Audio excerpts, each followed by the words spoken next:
신약성경 378페이지 베드로전서 1장 21절입니다.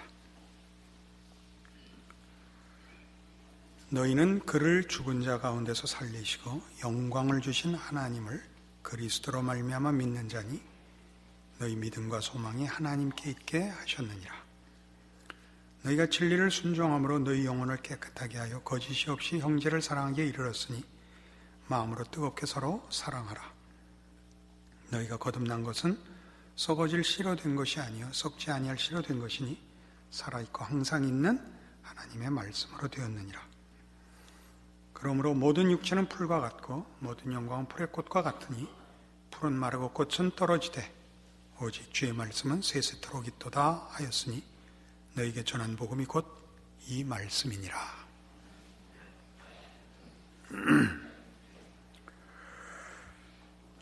우리는 이 나그네 인생을 사는 하나님의 백성들이 이 세상의 어려운 환경과 조건 속에서 어떻게 믿음을 지켜내야 하는가 하는 성경의 가르침 앞에 있습니다. 하나님의 부르심은 하나님이 뜻하시고 목적하시는 하나님의 거룩하심에 동참하는 거룩한 자리고 영광의 자리입니다. 우리는 그것을 예수 그리스도 안에서 허락받았고, 그래서 예수 그리스도 안에서 우리의 전 생애에 걸친 하나님의 은혜와 인도하심과 보호하심과 그리고 믿음을 지켜야 합니다. 그런데 이 부분을 오늘 본문에 의하면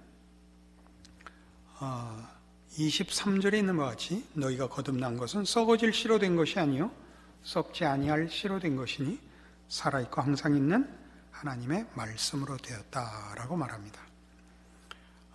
우리에게 허락된 구원이 또는 복음이 바로 하나님의 말씀이고, 그 하나님의 말씀의 영원하심 때문에 우리에게 허락된 구원이 실패될 수 없고 승리하며 영광의 자리에 갈 수밖에 없다, 그렇게 말하는 부분이 오늘 본문입니다. 나그네된 신자의 인생길의 고단함과 어려움과 삶의 고난이 있지만 결국은 구원을 허락하신 하나님의 은혜와 그 작정과 능력이 그 구원을 온전히 이룰 것이라 하는 그런 내용입니다. 그런데 그것이 왜 하필 말씀이라 이렇게 표현되느냐 하는 것이 오늘 우리가 생각해 볼 내용이 됩니다. 신명기 8장에 가시면 구약성경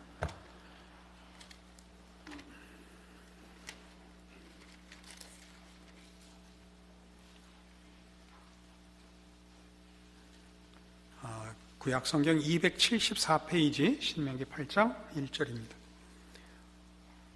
내가 오늘 명하는 모든 명령을 너희는 지켜 행하라. 그리하면 너희가 살고 번성하고 여호와께서 너희의 조상들에게 맹세하신 땅에 들어가서 그것을 차지하리라. 내 하나님 여호와께서 이 40년 동안에 네게 광야길을 걷게 하신 것을 기억하라.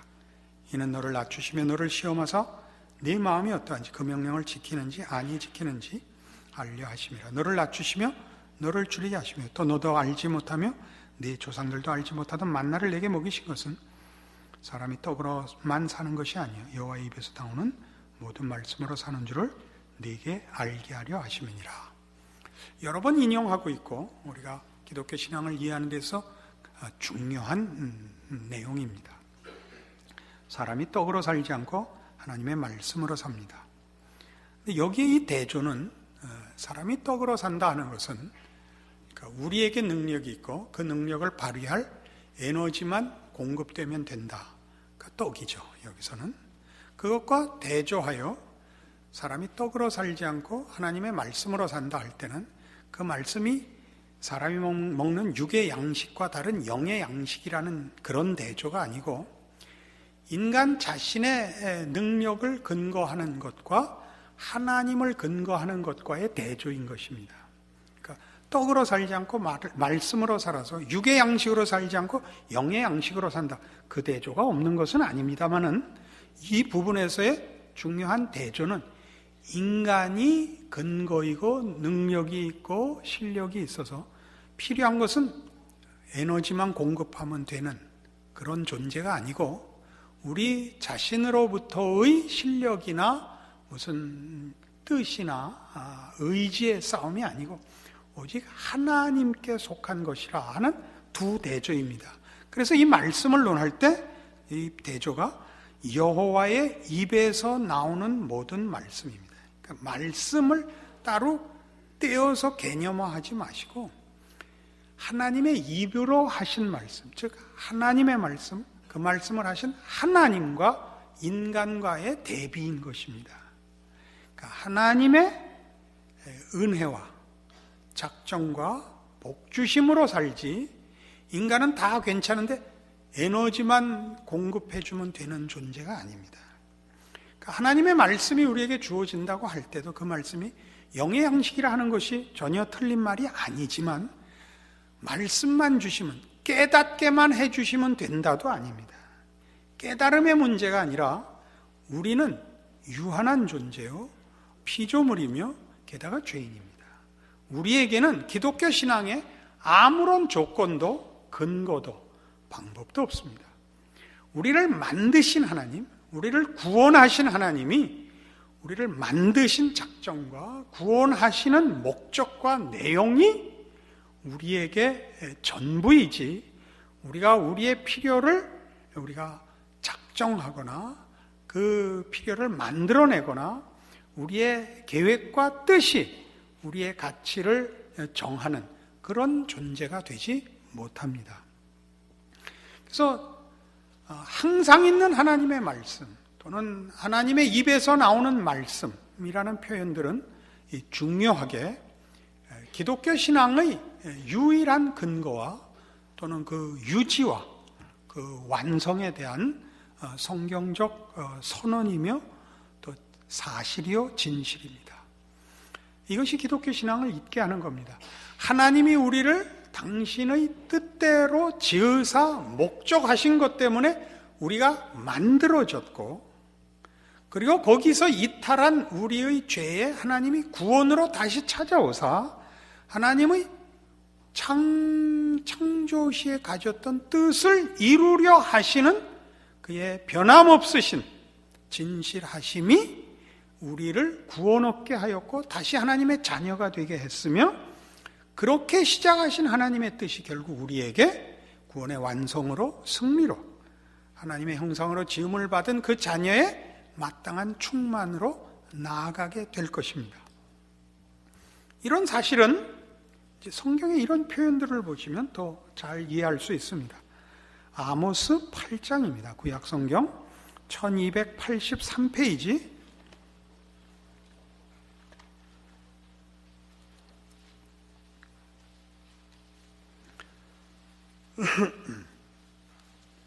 아모스 8장 11절, 구약성경 1283페이지입니다.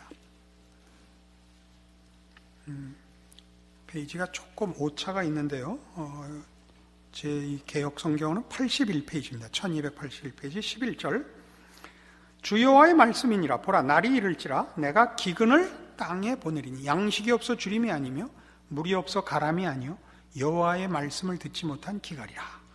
사람이 이 바다에서 저 바다까지 북쪽에서 동쪽까지 비틀거리며 여호와의 말씀을 구하려고 돌아다녀도 얻지 못하리니 그날의 아름다운 처녀와 젊은 남자가 다 갈하여 쓰러지리라.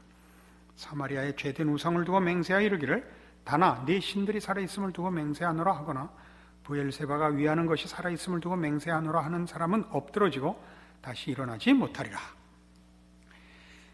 이제 심판의 날이 이를 때인데 그때 기근이 임할 것이라. 여호와의 심판으로 기근이 임할 텐데 그 기근은 먹을 양식의 기근이 아니고 하나님의 말씀이 없는 영적 기근이 될 것이라 합니다.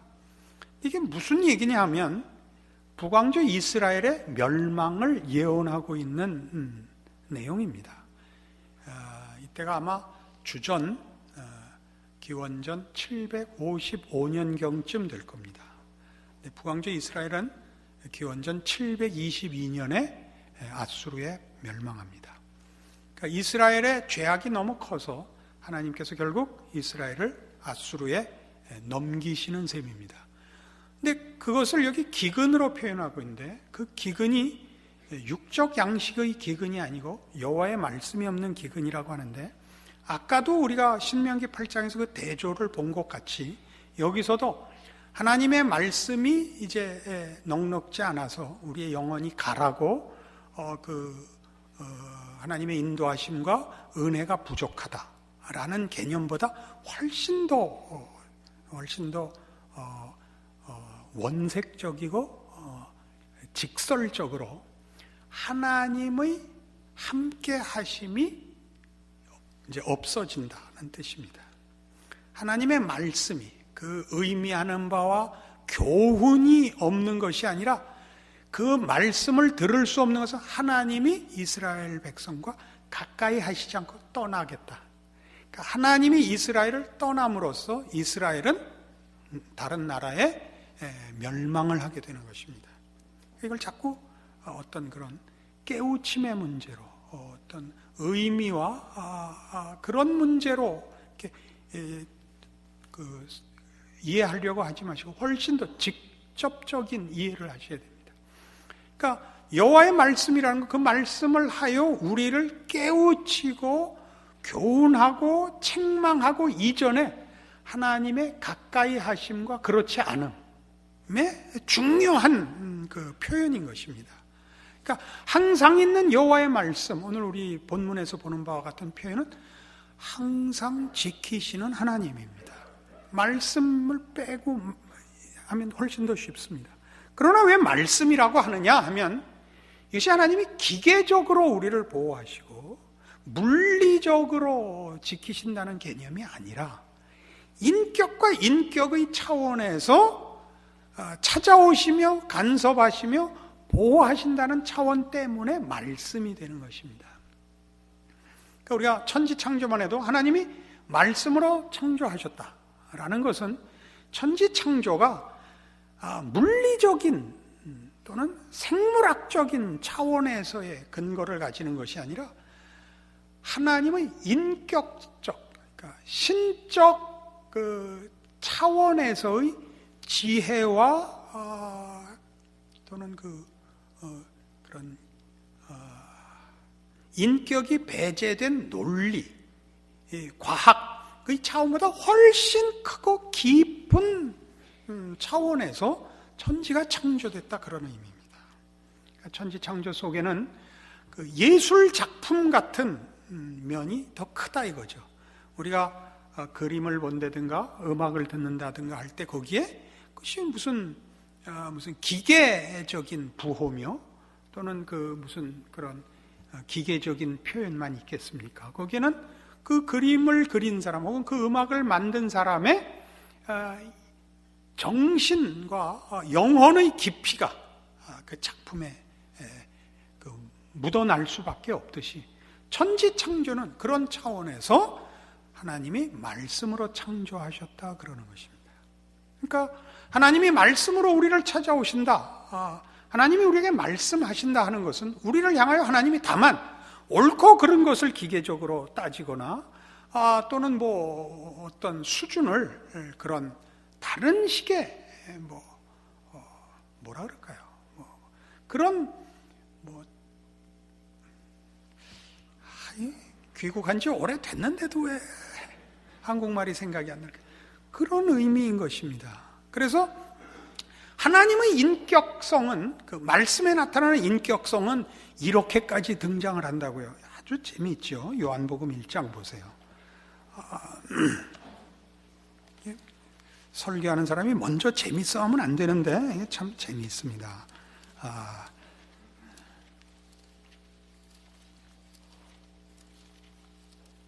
요한복음 1장에 이렇게 시작을 해요. 1절, 태초에 말씀이 계시니라. 이 말씀이 하나님과 함께 계셨으니 이 말씀은 곧 하나님이시라. 그가 태초에 하나님과 함께 계셨고 만물이 그로 말미암아 지은 바 되었으니 지은 것이 하나도 그가 없이는 된 것이 없느니라. 예수 그리스도를 설명하는데 그가 말씀이라 합니다. 그러니까 지금 우리 설명대로 우리가 이해하도록 설명을 하자면 그거보다 더 깊겠지만 거긴 우리가 어떻게 더 들어갈 이해와 뭐라 그럽니까? 용량이 되질 않습니다. 하나님의 말씀에는 이런 예수 그리스도로 이제 나중에 성육신 하신 그분에게서 보는 그 하나님의 독생자의 영광이며 인간의 몸으로 오셔서 육화되어 우리 눈에 보이시는, 그래서 그 말씀이 인격을 갖고 있는 것이 보이는 거 아닙니까? 그러니까 만물이 그로 말미암아 지음받았다. 말씀으로 천지를 창조했다는 것이 예수 그리스도로 창조했다. 그러니까 예수 그리스도로 구원함을 받듯이 우리가 이해하자면 천지 창조도 그렇게 예수 안에서, 그러니까 그렇게 창조가 물리적, 과학적 차원보다 훨씬 높고 풍성한 차원에서 만들어진 작품이다. 그런 얘기죠. 그래서 이 말씀은 육신이 되어 우리에게 오시는 겁니다. 예수 그리스도가 말씀이며 하나님의 뜻이며 하나님의 신적 인격인 것입니다. 그렇게 오사 하나님의 말씀이 다만 교훈이요, 경고요, 무슨 법이요, 명령이요가 아니라 그보다 훨씬 깊은 전인적 진실과 성의와 충만함으로써 찾아오시는 하나님인 것을 보여주는 것입니다. 그러니까 굉장하죠. 우리가 하나님의 말씀으로 보호를 받고 있고 하나님의 말씀으로 구원을 얻었고 하나님의 항상 있는 말씀으로 결국 승리할 것이다 라는 설명 속에는 이 예수 그리스도로 말씀이 육신이 되신 예수 그리스도로 우리에게 확인됐듯이 하나님의 말씀이 가지는 우리를 향한 하나님의 신적 전신이죠. 신적 모든 성의와 지혜와 열심과 능력이 동원되는 것을 표현하기 위하여 하나님이 이렇게 하신다, 하나님이 이렇게 하신다보다 하나님의 말씀 이렇게 표현을 하는 것입니다. 그러니까 하나님 당신이십니다. 하나님의 말씀은, 그러나 그걸 하나님의 말씀이라고 표현함으로써 우리는 하나님이 다만 기계적인 조종자거나 권세의 명령자 정도가 아니라 훨씬 깊은 차원에서의 우리의 하나님이시며 아버지시라는 사실을 확인하게 되는 것입니다. 이 요한복음 1장 그래서 뒤에 이렇게 하죠. 14절 말씀이 육신이 되어 우리 가운데 거하심에 우리가 그의 영광을 보니 아버지의 독생자의 영광이요 은혜와 진리가 충만하더라죠. 그러니까 우리가 말씀 그러면 말씀을 깨우쳐야 할 내용을 받는 것으로도 이해할 수 있고, 또는 말하자면 어떤 뜻을 전달하는 수단으로도 이해할 수 있지만, 지금 우리가 확인한 바와 같이 하나님의 말씀이라는 것은 보다 깊은 차원에서의 전인격적인 관계와 찾아오심과 성의의 표현이다 하는 것을 보고 있는데, 그 성의의 표현, 하나님이 우리를 향하여 가지시는 그 성의는 대표적으로 그 내용이 뭐냐 할 때 은혜와 진리라 이거죠. 은혜와 진리라.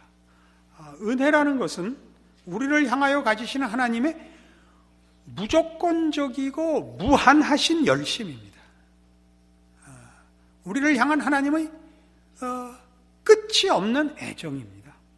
그것이 말씀으로 찾아오시는 하나님이라는 표현 속에 들어있는 성경의 증언들입니다. 그래서 우리 오늘 본문으로 다시 돌아와 보시면 본문 베드로전서 1장 21절 너희는 그를 죽은 자 가운데서 살리시고 영광을 주시는 하나님을 그리스도로 말미암아 믿는 자니 너희 믿음과 소망이 하나님께 있게 하셨느니라. 너희가 진리를 순종함으로 너희 영혼을 깨끗하게 하여 거짓이 없이 형제를 사랑하기에 이르렀으니 마음으로 뜨겁게 서로 사랑하라. 너희가 거듭난 것은 썩어질 씨로 된 것이 아니요 썩지 아니할 씨로 된 것이니 살아있고 항상 있는 하나님의 말씀으로 되었느니라. 그러니까 예수를 믿어 하나님의 자녀가 되게 하는 것은 우리 됨이 하나님의 천지 창조에서 그랬던 것 같이 구원에서도 동일하게 우리에게 있는 조건들이 아니고 우리에게 있는 가능성이 아니라 하나님의 조건, 어떤 조건? 은혜, 사랑, 그리고 그의 무한하신 자비로우심과 공률하심과 진실하심을 근거로 하여 창조도 그렇게 되었고 우리의 구원도 그렇게 되었기 때문에 그 원인이나 근거나 자격에서 우리에게 근거와 자격이 없고 하나님께만 있는 것이니 하나님이 시작하신 것을 하나님이 완성하실 것이라. 무에서 유를 창조하셨고 죄인 되었던 자에게 은혜를 베풀고 사랑하여 구원을 한 이 구원이요 창조이니 무엇이 이 하나님의 작정을 막겠느냐가 하나라면, 그 다음에 하나는 이것이 썩어질 씨로 된 것이 아니고 항상 있는 하나님의 말씀, 영원한 하나님의 말씀, 변하지 않고 쇠하지 않고 방해받을 수 없는, 무엇으로도 방해받을 수 없는 하나님의 진실하심과 전능하신 그의 의지와 그의 작정에 의한 것이요, 그렇게 보존되는 것이요, 그렇게 결국에 이를 것이라 하는 것이 결국 이 나그네 된 성도들에게 주는 성경의 그 위로들인 것입니다. 우리가 실제로 우리의 신자된 현실을 살면 결국 언제나 두 가지 싸움에 부닥치죠. 하나는 외부로부터의 어려움입니다. 우리가 신앙생활을 하기에 이 세상은 여간만 어려운 것이 아닙니다. 신앙대로 살면 세상에서 하루도 못 견딜 것 같이, 또 우리가 신앙을 갖고 있는 것을 세상이 내버려 두지 않고 어떻게 해서든지 우리에게 신앙을 포기하게 만들려는 위협과 유혹 앞에 있습니다. 그리고 또 하나는 우리가 우리 자신을 자책할 수밖에 없는 우리의 수준입니다. 믿음이 연약하며 믿음대로 살기에는 우리 자신을 돌아볼 때마다 우리가 턱없이 자격이 없다는 것을 발견하게 됩니다. 그러나 늘 잊지 말아야 하는 것은 우리의 구원도, 우리의 창조도 우리가 소원했거나 우리가 하나님과 무슨 나누어서 합의를 했거나 또는 우리가 우리를 만든 것이 아니고 하나님이 우리를 만들었고 하나님이 우리를 구원하였고 그 약속을 지키사 그의 아들을 보내신 우리의 구원입니다. 그래서 기독교 신앙의 핵심은 들어가면 결국 모든 확신이 예수에게로 집중됩니다. 예수님이 오셨다는 것이 무엇을 의미하는지, 예수님이 죽었다는 것이 무엇을 의미하느냐, 그것은 다만 감정적인 문제가 아니고 우리의 정서를 자극하는 그 멜로 드라마가 아닙니다. 그래서 하나님이 우리에게 가지신 그 계획과 뜻이 얼마나 확고한 것이며 그 일을 위하여 아무것도 아버지의 뜻을 막을 수 있는 것이 없다는 뜻이며 우리를 사랑하지 우리에게 자격을 묻는 것이 아니라는 것이 예수 그리스도의 오심과 그의 죽음에서 가장 크게 드러나는 증거인 것입니다. 그래서 여러분이 세상 안에서 어려움을 경험하시거나 여러분 스스로의 믿음의 정도 때문에 마음에 자신이 없거든 그때마다 어디로 돌아가야 되느냐 하면 예수 그리스도의 오심과 죽으심을 기억해야 합니다. 우리가 아직 죄인 되었을 때 예수 그리스도께서 우리를 위하여 죽으심으로 하나님께서 우리에 대한 자기의 사랑을 확증하셨습니다. 또한 그 아들을 주시니가 그 아들과 함께 어찌 모든 것을 은사로 주지 아니하시겠느냐. 누가 하나님을 대적하며 하나님이 우리를 위하시면 누가 우리를 송사하겠습니까? 내가 알거니와 어떠한 것도 예수 그리스도 안에 있는 하나님의 사랑에서 우리를 끊을 수 없습니다. 기도하십시다. 하나님 아버지 은혜를 감사합니다. 하나님의 사랑은 너무 크고 허락하신 구원은 너무나 기이해서 우리는 늘 생각할 때마다 믿음이 흔들립니다. 하나님의 어떠하심보다 우리의 자격과 우리의 현실을 돌아보면 우리는 지금도 죄인이라고 고백할 수밖에 없고 지금도 하나님의 사랑이 믿기지가 않습니다. 그 사랑은 그러나 감정상의 문제만은 아닙니다. 하나님의 진실하심과 영원하심과 전능하심에 관한 것입니다. 그 신실하신 하나님의 약속이 우리를 향한 사랑이 그 아들을 세상에 보내었고 그를 십자가에 못 박으셨다는 엄연한 역사적 사실을 근거하여 예수 그리스도를 보내신 하나님의 사랑을 언제나 우리 믿음의 근거로 확보하여 우리로 믿음으로 우리 현실을 극복하게 하옵소서.